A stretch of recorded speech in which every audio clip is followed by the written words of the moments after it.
si le souci c'est d'avoir un caillou dans la chaussure, j'enlève le caillou dans la chaussure. Je ne vais pas marcher sur la chaussure en me disant c'est pas grave, et des émotions positives, comme ça tu ressentiras moins.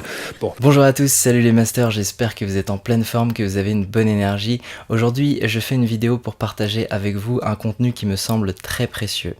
Il s'agit d'une conférence de Christophe André de 2h30 dans laquelle il parle en détail de la psychologie positive. J'imagine que la plupart d'entre vous n'ont pas pris le temps de regarder cette conférence en entier et pourtant elle contient des éléments qui me semblent extrêmement pertinents pour construire notre propre bonheur. La plupart des choses qui seront évoquées dans cette vidéo sont en fait des grandes platitudes, mais pour que ces grandes platitudes deviennent réellement effectives dans votre vie, il faut les transformer en attitude.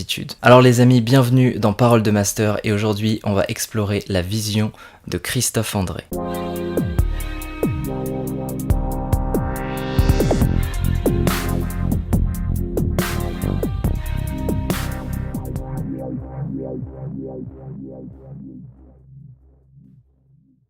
Je travaille dans le service où j'exerce auprès de personnes que je m'efforce, que nous nous efforçons d'aider à ne pas rechuter régulièrement dans ce qu'on appelle le stress, l'anxiété, la dépression, dans ce qu'on appelle, dans notre jargon, toujours les troubles émotionnels. Donc, voilà plusieurs années que nous travaillons à aider les personnes qui viennent consulter chez nous à développer des dimensions comme l'estime de soi, l'équilibre émotionnel, que nous utilisons des techniques de psychothérapie comme les thérapies comportementales ou la méditation, et que nous avons commencé à explorer, voilà quelques années, tout le champ de ce qu'on appelle la psychologie positive, et c'est un survol de cette discipline, psychologie positive, donc je vous invite ce soir, on ne pourra pas être exhaustif évidemment, c'est un champ beaucoup trop vaste, mais j'espère que je vous donnerai une idée assez complète et surtout assez utilisable également de ce que représente cette appellation.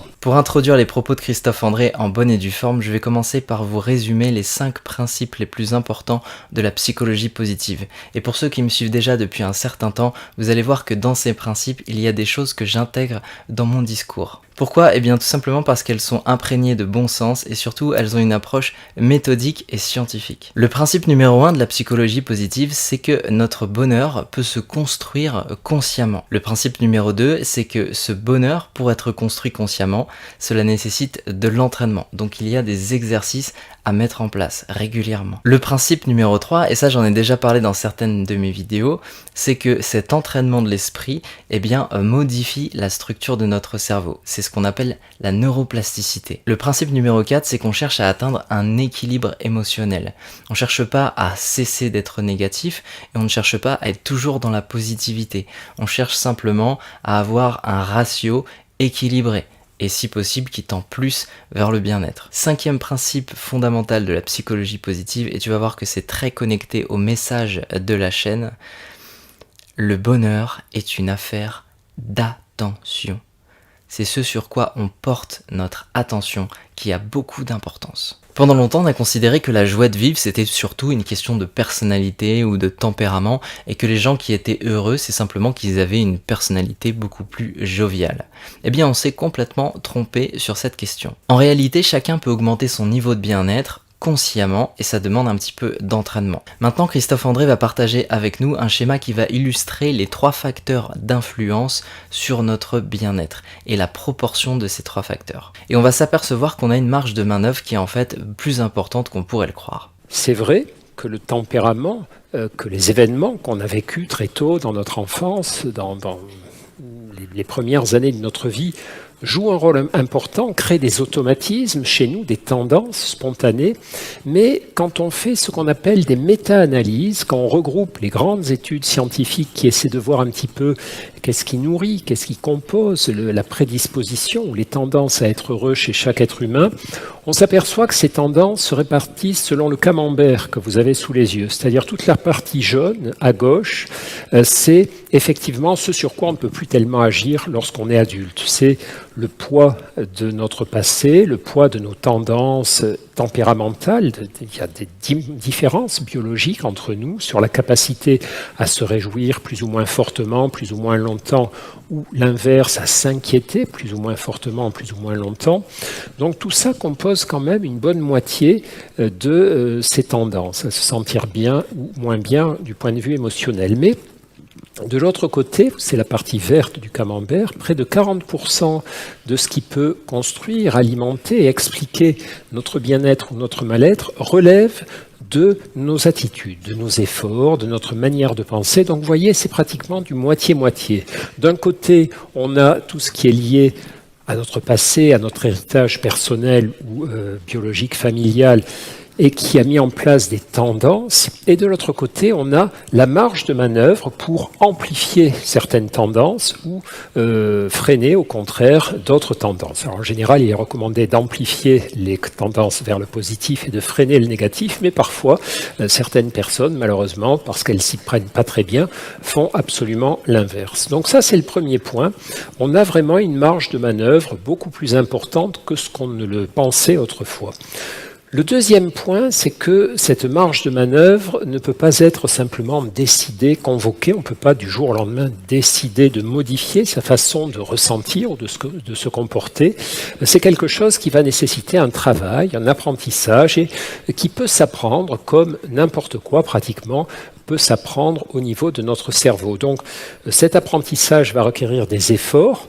Ces efforts, notamment dans le champ de la psychologie positive, sont plutôt des efforts intéressants et agréables, mais malgré ce que suggère le dessin, ce sont quand même, vous le verrez, des efforts à pratiquer régulièrement. J'aimerais partager avec vous encore des éléments de détail sur la psychologie positive. La première chose que vous devez savoir, c'est que la psychologie positive fait énormément d'efforts pour valider scientifiquement et observer les résultats de cette pratique sur les patients. Aujourd'hui, grâce à la neuroimagerie, on est en mesure de mesurer exactement ce qui se passe dans le cerveau avant et après une psychothérapie. Et c'est en ce sens que la psychologie positive est très intéressante et se détache du développement personnel, puisque dans le développement personnel, on peut vous donner des conseils qui ne sont pas forcément vérifiés ou vérifiables, tandis que dans la psychologie positive, l'ensemble des exercices attentionnels qui sont donnés ont été approuvés scientifiquement. Cela veut dire qu'on a fait des recherches qui ont obtenu des résultats qui démontrent que ces méthodes fonctionnent réellement. Un autre point très intéressant, c'est qu'on s'intéresse pas à la maladie ou au stress en priorité.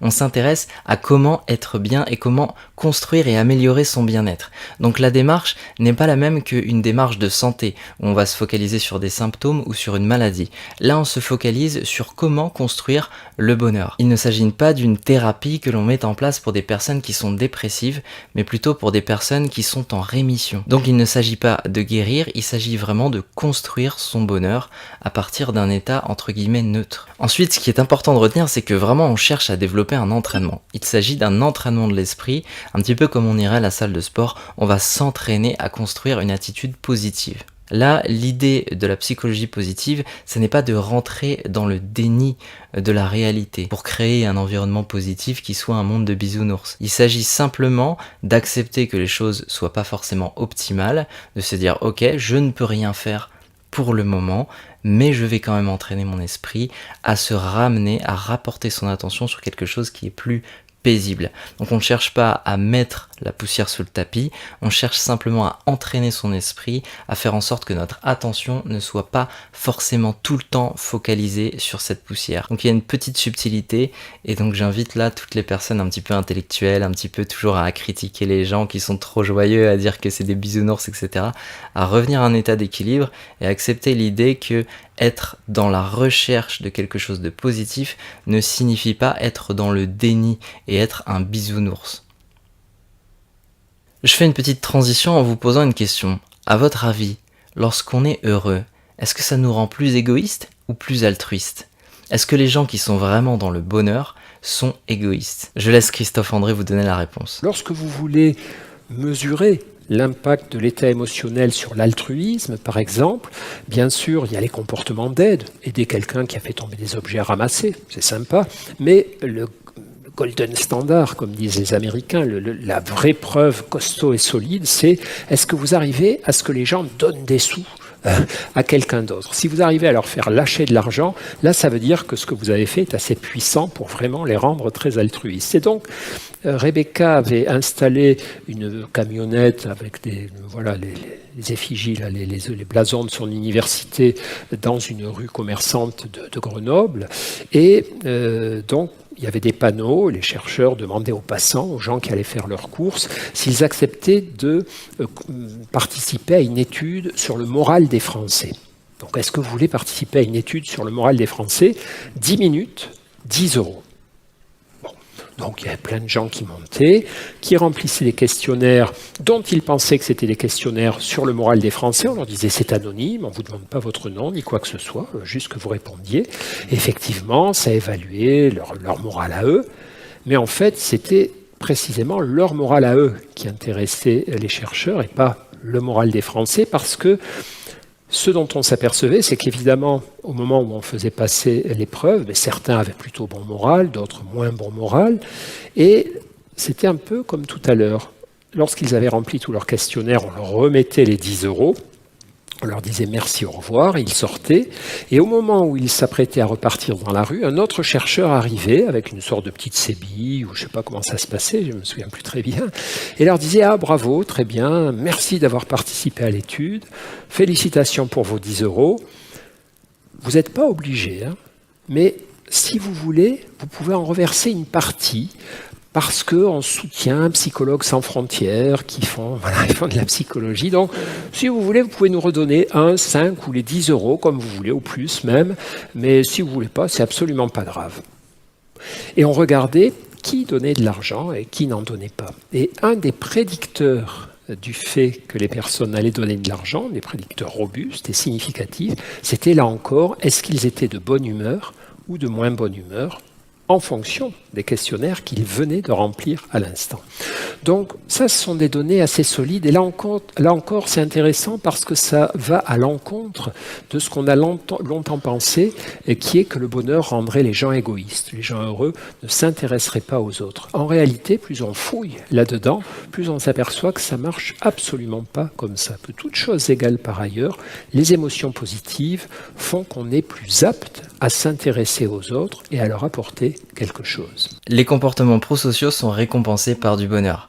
Plus vous êtes heureux, plus vous allez être facilement altruiste, et plus vous allez être altruiste, plus vous allez ressentir du bonheur. Simplement parce que lorsqu'on est heureux, on ouvre notre champ attentionnel. Lorsque l'on est malheureux, on ferme notre champ attentionnel sur nos problèmes. Maintenant, on va voir comment une attitude d'entraînement peut optimiser un retour vers un état positif après une exposition au stress. Ce qu'on voit, c'est que lorsqu'on induit des émotions positives, le retour à la normale se fait plus vite. Donc, les émotions positives, au moins lorsqu'elles sont ressenties après une exposition au stress, ont un effet réparateur, régulateur du déséquilibre biologique, des perturbations biologiques liées au stress. Et inversement, les émotions négatives, elles, vont rallonger le temps nécessaire pour que le cœur revienne à la normale. Donc, elles ont plutôt un effet aggravateur du stress et de l'impact d'un stresseur précédent. Grande platitude. Je pense que ça ne vous étonne pas, c'est assez logique. Quand j'ai été stressé, avoir une double dose d'émotions négatives aggrave mon stress, et là ce qu'on montre c'est que ça aggrave l'impact biologique du stress, et avoir des émotions positives allège, répare l'impact biologique du stress. Vous le saviez, vous en doutiez. La question, c'est pas est-ce que je le sais, mais est-ce que je le fais ? Autrement dit, nous tous, dans cette salle, est-ce que lorsque nous avons des soucis, lorsque nous sommes stressés, et lorsque nous ne pouvons pas régler ces soucis, évidemment, si le souci c'est d'avoir un caillou dans la chaussure, j'enlève le caillou dans la chaussure. Je ne vais pas marcher sur la chaussure en me disant c'est pas grave, et des émotions positives, comme ça tu ressentiras moins. Bon, mais il y a plein de soucis dans notre vie sur lesquels on ne peut rien faire immédiatement. On est obligé d'accepter qu'ils soient là ou qu'ils restent là un certain temps. Dans ces moments-là, est-ce que nous avons la sagesse, l'entraînement ? C'est pas juste le vouloir, c'est s'être entraîné à le faire. Est-ce que nous avons la sagesse et l'entraînement de nous dire « Ok, tu peux rien faire sur ce truc-là pour l'instant, donc ça te fait du mal, probablement que ça perturbe ton rythme cardiaque, ça diminue ton tonus vagal, etc. Donc, lâche ça et accorde-toi un peu de récupération, accorde-toi de vivre des expériences agréables. Traduit en comportement quotidien, c'est j'ai une journée de boulot difficile, j'ai quitté mon travail, je sais que demain les problèmes seront toujours là, je rentre chez moi. Chez moi, il y a des proches, des familles, des enfants, des conjoints, un conjoint, des amis peut-être. Et devant la porte, est-ce que je fais cet effort, je crée ce petit sas de me dire ok, tu arrives avec plein de soucis, qu'est-ce qui va se passer si tu ne réfléchis pas? Tu vas rentrer avec tes soucis et les soucis vont rester dans ta tête alors que tu seras avec des sources potentielles d'émotions positives. Donc, réfléchis un peu à tout ça et essaie de te tourner vers ce qu'il y a de bon maintenant dans ta vie. On sait tous que c'est comme ça qu'il faut faire, mais on sait bien que ce n'est pas si simple et que quand on décide de le faire, si on ne s'est jamais entraîné, ça ne marche pas très bien.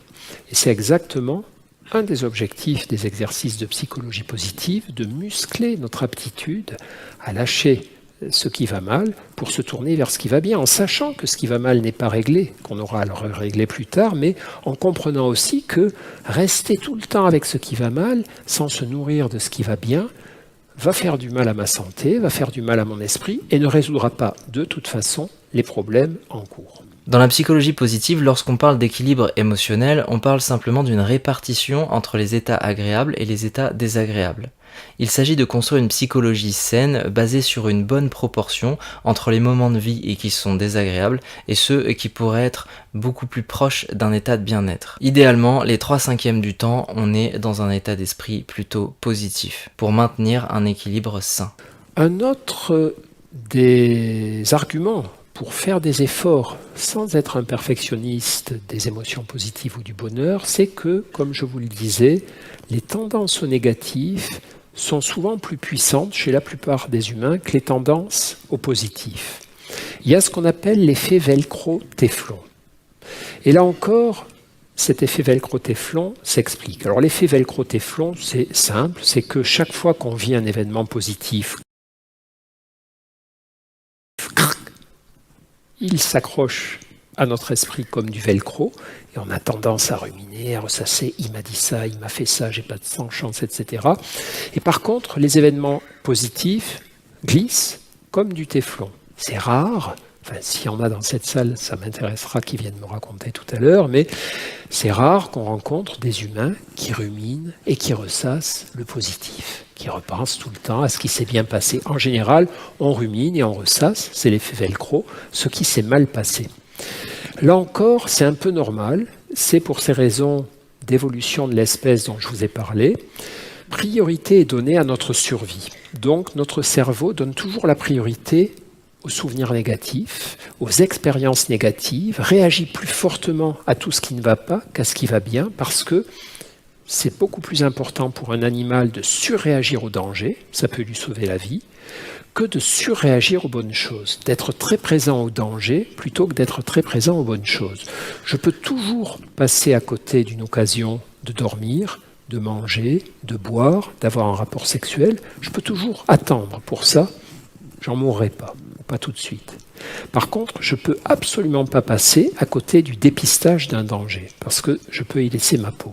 Donc, les câblages sont toujours organisés de cette façon de donner la priorité à ce qui ne va pas sur ce qui va bien. Donc, c'est parfait si on vit dans un environnement très dangereux, très menaçant, mais quand on vit dans un environnement à peu près calme, comme le sont nos existences la plupart du temps, alors ça peut poser des problèmes. Un exercice attentionnel qui est régulièrement conseillé dans la psychologie positive s'appelle la gratitude de la démocratie et de la douche chaude. Ce titre un petit peu humoristique désigne une attitude de gratitude pour les choses que l'on a l'habitude d'avoir dans notre quotidien et qui constituent la base de notre confort, comme le fait d'avoir un état démocratique et le fait d'avoir la possibilité de prendre régulièrement des douches chaudes. Il y a un phénomène qui s'appelle l'habituation hédonique, Ma maman est dyslexique et je crois que j'ai hérité de cette qualité. Et qui tente à nous faire oublier la valeur des choses simples que l'on a déjà acquises dans notre quotidien. En fait, notre esprit se lasse très vite de toutes ces choses. Le fait d'avoir un nouvel objet, un nouveau matériel qui est très utile au début et qui petit à petit perd en affection. Alors le fait de se poser tous les soirs et de simplement prendre le temps d'apprécier ces choses banales de notre quotidien et de ressentir de la gratitude pour la présence de ces choses dans nos vies est très important pour lutter contre cette habituation hédonique, comme Dominique, d'accord, qui nous pousserait à oublier la chance extraordinaire que nous avons dans les pays occidentaux d'avoir ce confort. Alors ça paraît ridicule, ça paraît inutile, ça paraît un peu gnangnan, mais c'est indispensable d'avoir de la gratitude pour les choses basiques de notre quotidien si on veut créer un terrain favorable, une psychologie favorable pour construire notre propre bonheur. Vous allez pouvoir ajouter à votre intellect, vous allez pouvoir ajouter à votre mental une grande qualité qui est la qualité de la gratitude. Et la gratitude ne vient pas du cerveau, la gratitude vient du cœur. Comme d'habitude, je laisse le mot de la fin à Christophe André. Je vous souhaite à tous une excellente journée.